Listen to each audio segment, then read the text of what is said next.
Bénin se prépare à accueillir un rendez-vous inédit dans le domaine de la finance numérique. Il s'agit de la première édition du Salon monétique national qui se tiendra les 14 et 15 novembre 2025 au Palais des Congrès. C'est un événement majeur qui se déroulera les 14 et 15 novembre 2025. Donc vous imaginez, c'est tout proche. C'est un événement qui est propulsé par le JIVMOA parce que cela se tient, comme vous avez pu l'apprendre à travers la presse, dans pratiquement tous les pays de l'UEMOA, les 8 pays de l'UEMOA. Le Bénin est en train d'organiser son salon. Le Togo va le faire à la suite. Le Mali est en train de le faire présentement. Et nous l'avons mis sous le thème monétique 3.0, connecter les économies, sécuriser les échanges et autonomiser les citoyens.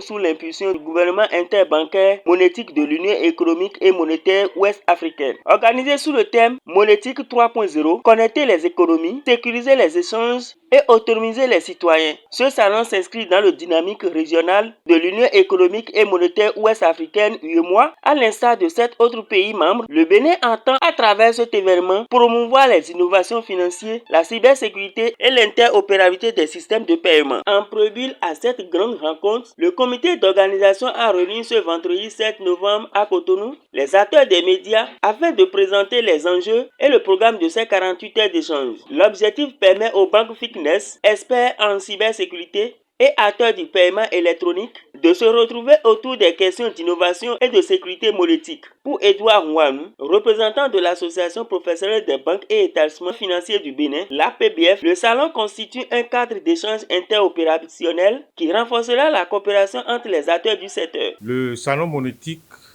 national vise à promouvoir l'inclusion financière, la digitalisation des services de paiement et le développement d'un écosystème monétique performant et de sécurité. Pierrick Lohoume, représentant de UBA Bank, a pour sa part salué le rôle de Jim Ouemoa qui relie les banques, les économies et les citoyens pour une Afrique plus connectée. Le président Jean Alabi lui a apporté des éclaircissements sur le transfert de l'interopérabilité, soulignant les avancées technologiques en cours pour garantir les transactions plus sûres et plus accessibles à tous. Le détenteur d'une SIM, quel que soit le réseau, MTN, Move ou Celtis, par exemple, pourra transférer de l'argent sur un compte bancaire de n'importe quelle banque de l'UEMOA, que ce soit Ecobank, BGFI, Togo, Burkina ou bien quelle que soit la banque.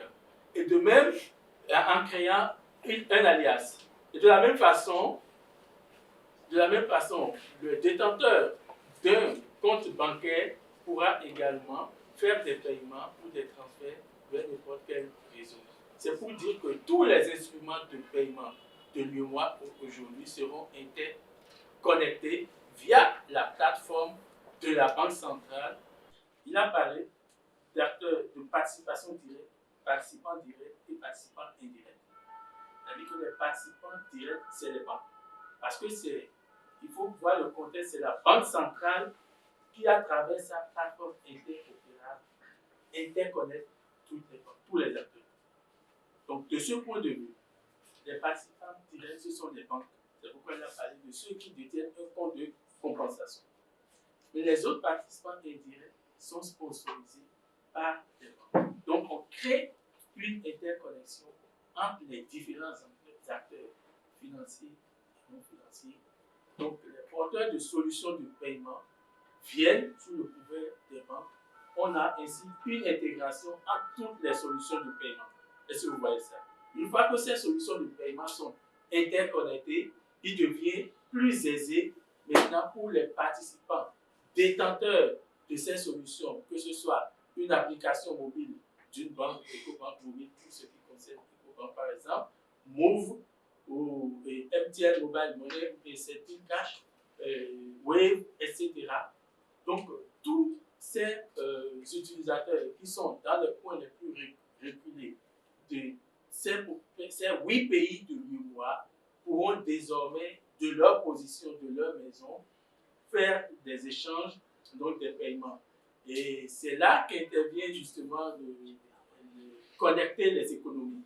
Vous voyez comment ça peut faciliter les flux financiers où un fournisseur peut rapidement envoyer des marchandises du Mali, du Bon Bassin du Mali, du Burkina, et s'attendre à ce que son client qui se trouve au Bénin ou au Togo le paye de façon instantanée.